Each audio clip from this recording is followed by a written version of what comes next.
এক বছর 365 দিন। আল্লাহু আকবার, আল্লাহু আকবার। একটা বছরে কোনোদিন মন চাইলো না, মনেও পড়ে না কিরে আমি যে মুসলমান, আমাদের উপরে যে একটা ফজরের নামাজ আছে ফরজ, এটা আমি পড়বো কোন দিন। এই কথাটা যার একদিনও মনে হইল না, আরে তুই মুসলমানের বাচ্চা কেমনে বেটা, বলো বলো ভাইয়া। এই জন্য বিবেক মরে গেলে, অনুভূতি যদি মরে যায়, এই লোকটার মৃত্যু হয়ে যায়। কোরআনুল কারীমের মধ্যে আছে, আল্লাহ তাআলা বলছে, বন্ধু দেখবেন যে লোক মনের ইচ্ছা মতো চলে, মনের চাহিদা মতো চলে, কোরআনকে বাদ দিয়ে, রাসূলকে বাদ দিয়ে, খোদার কসম এই কোরআনের আয়াত, আল্লাহ বলছে ইনহুম ইল্লা কাল আনআম।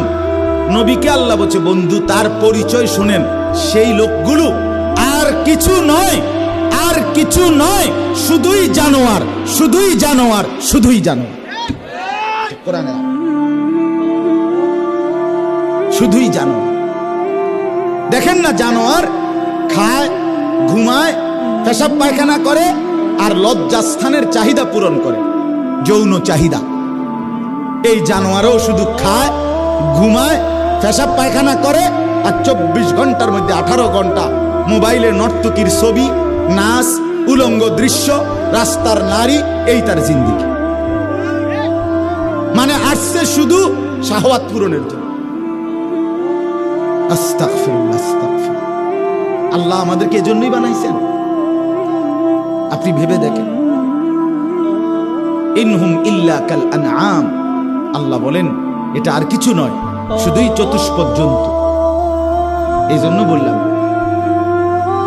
এই জন্য বললাম ছেলেদেরকে, নিজেকে চালাক ভাইব না। আল্লাহর নাফরমান কখনো চালাক হয়।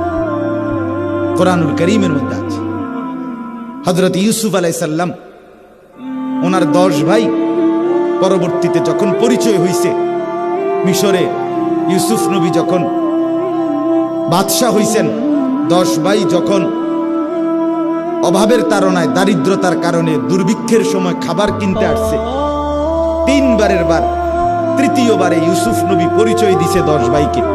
পরিচয় দিয়া বলছিল, হালা আলিমতুম মা ফাআলতুম বিইউসুফা ওয়া আখিহি ইদ আনতুম জাহিলুন।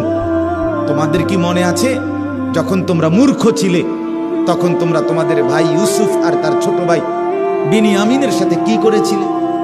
এইখানে তাফসীরে ইবনে কাসিরের মধ্যে লিখছে, ইউসুফ নবী তার ভাইদেরকে বলছে, তোমরা যে গুনাহ করছো, এই গুনাহই প্রমাণ করে তোমরা মূর্খ। কোরআনে স্পষ্ট তাফসীরে ইবনে কাসিরের ইবারত, কুল্লু মান আসাল্লাহা ফাহুয়া জাহিল। যে আল্লাহর নাফরমানি করে সে মূলত শিক্ষিত নয়, সে মূর্খ, সে জাহেল, সে অপদার্থ। অপদার্থ।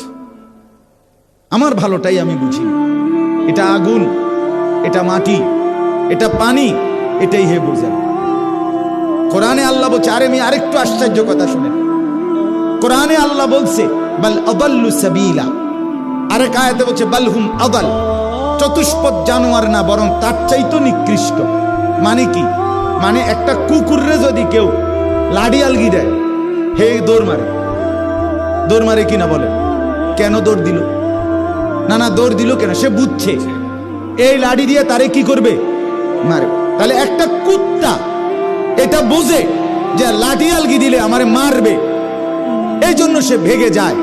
আর আপাদমস্তক মানুষের মতো চেহারা, কিন্তু এই জানোয়ার বোঝে না যে এই নাফরমানির কারণে, দিনের পর দিন এক ওয়াক্ত নামাজ না পড়ার কারণে, উলঙ্গ ছবি আর নাচ গান আর এই মোবাইলের অশ্লীল দৃশ্য দেখার কারণে আমাকে জাহান্নামের আগুনে জ্বলতে হবে।